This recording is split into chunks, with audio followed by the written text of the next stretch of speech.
स्वागत है दोस्तों आप सभी का हमारे चैनल एजुकेशन लेक्चर में। देखिए आज के इस वीडियो में हम लोग क्लास 12th इंग्लिश का चैप्टर नंबर 1 दोस्तों इंडियन सिविलाइजेशन एंड कल्चर, भारतीय सभ्यता एवं संस्कृति, जो कि महात्मा गांधी के द्वारा लिखा गया है। और इस चैप्टर का समरी देखने वाले हैं, जो कि आपके परीक्षा में 5 नंबर में पूछा जाता है। पूरा हिंदी आपके साथ बताऊंगा, तो आपको कहीं पर किसी प्रकार का दिक्कत नहीं होगा। आप लोग इस वीडियो को पूरा देखिए, पूरा चीज आपको क्लियर हो जाएगा। हर चीज हम आपको समझाएंगे, तो टेंशन नहीं लेना है। तो आप लोग सबसे पहले चैनल पर पहली बार जुड़े हैं तो चैनल को जरूर से सब्सक्राइब करके ऑल नोटिफिकेशन जरूर दबा लीजिएगा बच्चों। और इसको आप लोग पूरा देखिए, ठीक ना, क्योंकि पूरा हम आपको गारंटी लेते हैं कि पूरा आपको क्लियर हो जाएगा और याद भी हो जाएगा। इतना बढ़िया से आपको समझा देंगे। तो ये बेहतरीन वीडियो की शुरुआत करते हैं, फटाफट लाइक सब्सक्राइब कर लीजिए। तो देखिए यहाँ पर आपको चैप्टर का नाम पता है, इंडियन सिविलाइजेशन एंड कल्चर, भारतीय सभ्यता एवं संस्कृति के बारे में इस चैप्टर में हमको पढ़ना है कि भारतीय सभ्यता, ये संस्कृति हमारे कैसी है, ठीक ना। और ये 5 नंबर में आपके एग्जाम में समरी में पूछा जाता है और इतना अंदाज, इतना सरल वे में आपको बताएंगे, बिल्कुल याद हो जाएगा। अब तो जानबे करते होंगे राष्ट्र कवि कौन, तो आपको पता है राष्ट्रपिता महात्मा गांधी, ठीक ना। और यहाँ से देखिए आप लोग का राइटर का नाम क्या है, तो आपको पता होगा, हर बच्चा जानता होगा कि महात्मा गांधी इस चैप्टर के क्या है, लेखक है। महात्मा गांधी क्या है, राइटर है इंडियन सिविलाइजेशन एंड कल्चर के, ठीक ना। ये क्या एक इससे है जो कि महात्मा गांधी द्वारा लिखा गया है। इनका जन्म जो होता है 2 अक्टूबर 1869 को, यानी कि इनका जो जन्म होता है प्यारे बच्चों 1869 में, यानी कि 1869 1869 ईस्वी में ये महात्मा गांधी का जन्म होता है। और डेथ की बात करें तो इन्हें गोली मार दिया जाता है खैनाटिंग के द्वारा, ठीक ना। कब माना जाता है, 30 जनवरी, देखो 30 जनवरी 1948 ईस्वी को इनका क्या हो जाता है, निधन हो जाता है, ठीक ना। ये इनका निधन हो गया 30 जनवरी 1948 में। इसे बेसिक है, इसे आपका ऑब्जेक्टिव एग्जाम में पूछा जाता है, जरूर याद रखिएगा। कहा जाता है कि ही वाज ए मोर, या और साथ ही साथ ये क्या थे, स्पिरिचुअल लीडर, यानी कि स्पिरिचुअल लीडर मतलब होता है आध्यात्मिक नेता। क्या होते हैं पहले बच्चों, आध्यात्मिक नेता होते हैं स्पिरिचुअल लीडर। नेता वो क्या, एक राजनेता भी थे, यानी कि एक पॉलिटिशियन के साथ साथ बच्चों एक राजनेता के साथ साथ एक आध्यात्मिक नेता थे, ठीक ना। आध्यात्मिक नेता भी थे कौन, महात्मा गांधी, ठीक ना। चलिए बहुत बढ़िया। और यहाँ पर आइएगा, नेक्स्ट लाइन आपका कहा जाता है ही सक्सेसफुल, या सफलता पूर्वक used truth and non violence, यानी कि यूज किए सत्य और अहिंसा का, ठीक ना, as a chief defence of against the British rule in India and help the India gain the independence, यानी कि सत्य और अहिंसा के प्रयोग के द्वारा महात्मा गांधी ने भारत को क्या दिलवाया, तो स्वतंत्रता दिलवाया, यानी कि इनको हेल्प किया कौन, तो ब्रिटिश जो रूल था, जो ब्रिटिश का जो रूल था बच्चों, नियम था, उनके खिलाफ कौन मदद किया, तो याद रखना ट्रूथ एंड नॉन वायलेंस, सत्य तथा अहिंसा का प्रयोग दोस्तों महात्मा गांधी को क्या किया, हेल्प किया भारत की आजादी में। तो ये बात जरूर याद रखना। और ये तो आप लोग कक्षा 10 में पढ़े ही होंगे महात्मा गांधी के बारे में हिस्ट्री में आराम से, ठीक ना। तो चलिए बेहतरीन वीडियो की शुरुआत करते हैं। ये तो थोड़ा ऑथर जो लेखक परिचय था वो था, ठीक ना। तो आज यहाँ से बेहतरीन वीडियो शुरुआत करते हैं। आपका समरी जो कि आपके एग्जाम में 5 नंबर का काम करता है, और इसको हम आपको बढ़िया समझा देंगे।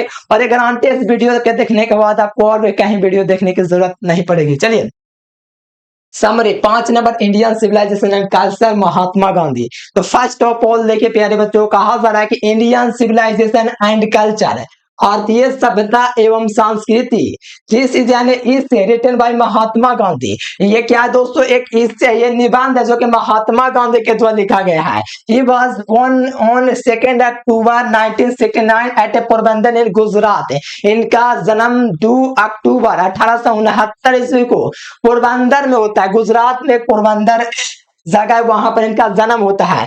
ही ran many movements against the British क्या है, movements against the British with the help the truth and non violence, my experience with truth is the autobiography of Mahatma Gandhi. यानी कि ये दोस्तों महात्मा गांधी है, इनका जो यूज हुआ प्यारे बच्चों सत्य और अहिंसा का जो यूज हुआ, many movements against the British rule India, क्या ट्रूथ एंड नॉन वॉल्यूम, सत्य और अहिंसा के साथ प्रयोग किया इनको दोस्तों महात्मा गांधी को भारत की आजादी के लिए। और साथ ही साथ माई एक्सपीरियंस विद ट्रूथ, ठीक ना, सत्य के साथ मेरे प्रयोग, इनकी एक आत्मकथा ऑटोबायोग्राफी है। क्या बच्चों, इनकी जो माई एक्सपीरियंस विद ट्रूथ है ये क्या है, महात्मा गांधी का ऑटोबायोग्राफी, यानी कि ये आत्मकथा है किसका, महात्मा गांधी का। और यहाँ पर देखिए सबसे सुंदर बात है कि हम आपके लिए हिंदी किए हुए हैं। क्यों किए हुए, क्योंकि आपको पता है कि आप इंग्लिश पढ़ रहे हो, लेकिन आपको हिंदी वास्तविक में पता चल जाए तो आपको यह हर एक बात आपको लाइन में याद हो जाएगा। देखो यहाँ पर हिंदी में देखो,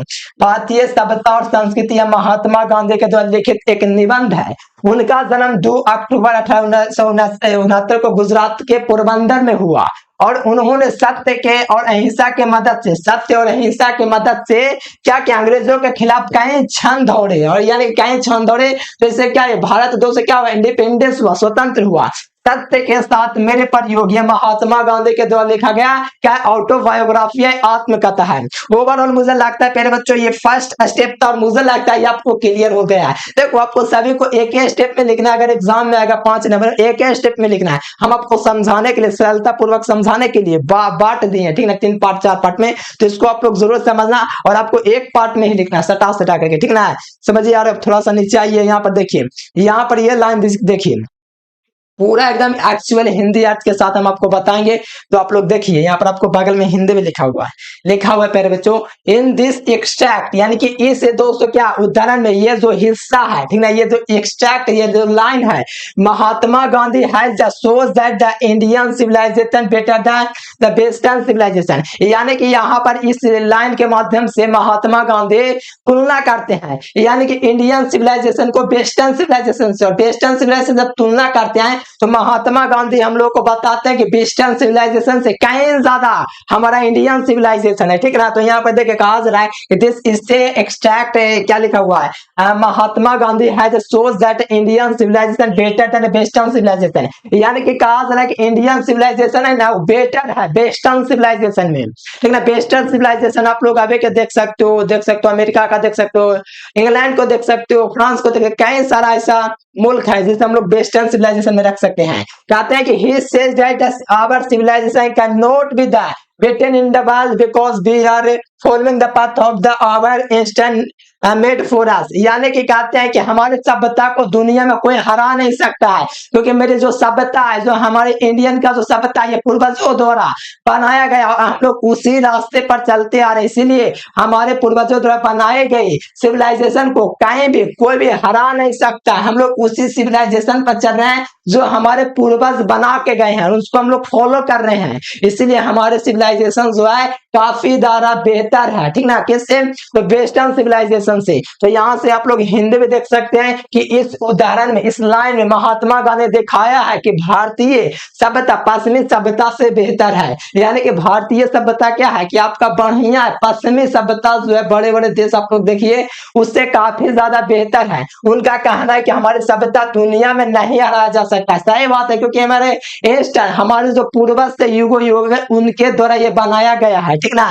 तो ये हमारी सभ्यता दोस्तों दुनिया में हराया नहीं जा सकता, क्योंकि हम उस रास्ते पर चल पड़े हैं जिस पर हमारे पूर्वज लोग चले थे और उसी के बनाए हुए रास्ते पर हम लोग चल रहे हैं, और हम लोगों को हराना किसी भी सिविलाइजेशन के हित में नहीं होगा। यानी कि कहा जा रहा है कि यहाँ पर भारतीय सभ्यता काफी ज्यादा बेहतर है, वेस्टर्न सिविलाइजेशन, ठीक ना, उससे काफी ज्यादा आगे है, ठीक ना। तो आइए नेक्स्ट यहाँ पर पैराग्राफ देखिए, ये सब आपको एक लाइन में लिखना है, ठीक ना। हम आपको बढ़िया से समझाने के लिए कि ज्यादा आपको कठिन न लगे, इसलिए आपको पार्ट बाय पार्ट कर दिए। चलो यहाँ पर आ जाओ, यहाँ पर देखिए कितना बढ़िया लाइन लिखा गया।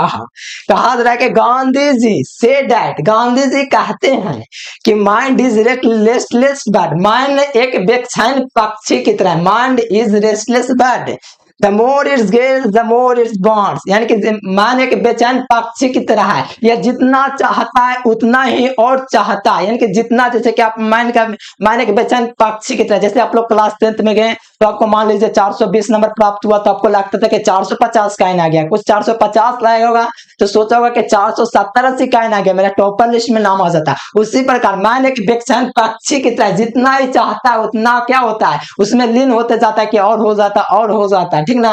तो यहाँ पर ध्यान दीजिए, गांधी से दैट, गांधी जी कहते हैं कि mind is restless but the more it gets the more it wants and remains unsatisfied, so we should be not induce in our patience.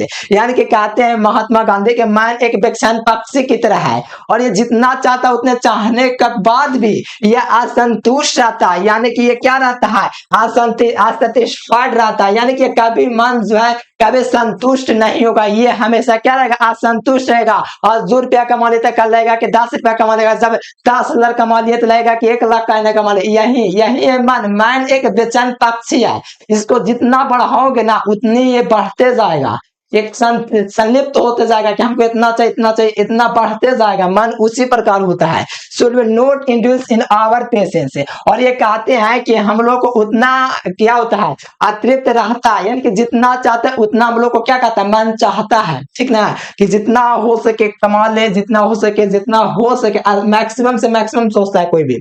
तो यहाँ पर देखिए, गांधी जी फॉर क्या परवेट अस टू लिव इन दोस्तों cities because there would be gangs of thieves and robbers who root it. इसलिए दोस्तों हमें जुनून लिप्त में नहीं होना चाहिए, कि हमको जुनून में लिप्त नहीं होना चाहिए। जो जुनून होता है कि हम ये कर लेंगे वो कर लेंगे, यानी कि मन को संतुष्ट नहीं मिल रहा है कि आज हम 10 लाख कमाए, आगे और 20 लाख का नहीं कमा सकते। यानी कि कहते हैं गांधी जी कि हम लोग को जुनून में लिप्त नहीं होना है, ठीक ना, हमको जुनून में लिप्त नहीं होना है, नहीं होना चाहिए। गांधी जी हमें शहरों में रहने से मना किए हैं, क्योंकि वहां पर चोर डकैत होते हैं जो गरीबों को लूट लेते हैं। जैसे कि आप लोग देखे होंगे, कोई जाता होगा यहाँ से वहां से, गांव से चल गया मुंबई कमाने, तो वहां पर क्या उनका शोषण, उनको चूसा जा रहा है, यानी कि उनको पैसा नहीं दिया जाता होगा, उनको चूसा जा, उसको लूटा जा रहा होगा। वहां पर गिरोह होगा, एक समुदाय होगा कि गरीबों को वहां पर काम करने के लिए बुलाया जाता होगा और उनको पैसा नहीं दिया जाता, उनको चूसा जाता होगा। समझिए वहां पर चोरों को और लूट भी दिया जाता है, यानी कि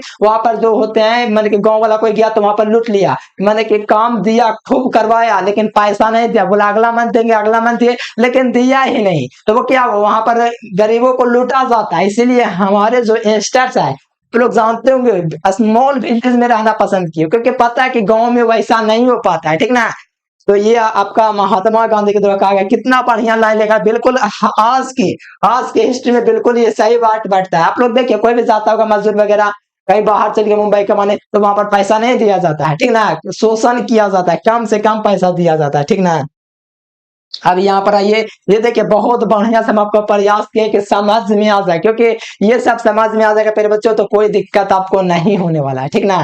तो आइए, क्या हो रहा है, चलिए आपको देख रहा है ना प्यारे बच्चों। आइए नेक्स्ट देखें, यहाँ पर क्या कहा जा रहा है कि हिप क्या लिखा, pursued as to that we should not adopt western civilization because modern civilization is the pursuit of material that make us lazy. यानी कि कहते हुए हमें समझाते हैं कि हमें पश्चिमी सभ्यता को नहीं अपनाना चाहिए, यानी कि स्वीकार नहीं करना चाहिए, यानी कि एडोप्ट, यानी कि हमें पश्चिमी सभ्यता को दोस्तों हमको स्वीकार नहीं करना चाहिए, क्योंकि आपको ही पता है कि पश्चिमी सभ्यता को स्वीकार करेंगे तो ये बर्बादी होगी, ठीक ना प्यारे बच्चों। थोड़ा सा क्या कर रहा है, ब्लर कर रहा है।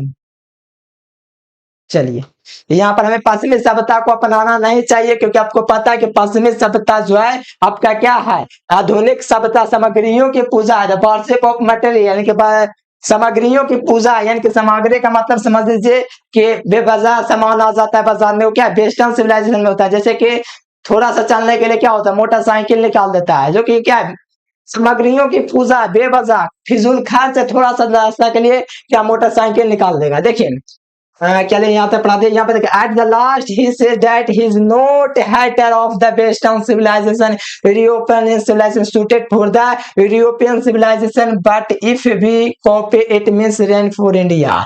यानी कि वे कहते हैं महात्मा गांधी प्यारे बच्चों, यहाँ पर कहते हैं कि अर्थ में यही कहते हैं कि इज नॉट ए हेटर, यानी कि मैं पश्चिमी सभ्यता का विरोधी नहीं हूँ, because European civilisation suited for America, European यानी कि यूरोपियन सभ्यता है, हम यूरोपियन सभ्यता को हिरास आएगा, ये भारतीय के लिए नहीं होगा। अगर भारतीय अगर ये इसका तो कॉपी करता है तो यह उसके लिए बर्बादी होगा, क्या होगा, रेन होगा, रेन मैंने क्या होता है, बर्बादी होगा। यानी कि पश्चिमी सभ्यता को जो है बच्चों हम लोग को नहीं अपनाना चाहिए, ठीक ना, हमें अपने ही सभ्यता को खुश रहना चाहिए, हमें अपने सभ्यता में। ओवरऑल बच्चों आपको बढ़िया लगा तो वीडियो को लाइक कर लीजिए और चैनल को जरूर सब्सक्राइब कीजिए और पीडीएफ नोट्स ले लीजिए इस नंबर पर आप लोग ऑल सब्जेक्ट का, और साथ में कोर्स वगैरह ज्वाइन कर सकते हो, तो नीचे आप लोग को देख रहा होगा कैसे आपको ज्वाइन करना है। तो आप लोग को प्ले स्टोर से डाउनलोड करना होगा एजुकेशन लेक्चर का ऐप, और वहां से आप लोग कोर्स वगैरह ज्वाइन कर सकते हैं। ओवरऑल आप लोग बताइए वीडियो आपको कैसा लगा। अगर वीडियो बेहतर लगा तो लाइक सब्सक्राइब जरूर से करना। आज के लिए फिलहाल इतना ही। Thanks for watching this video. जय हिंद, वंदे मातरम।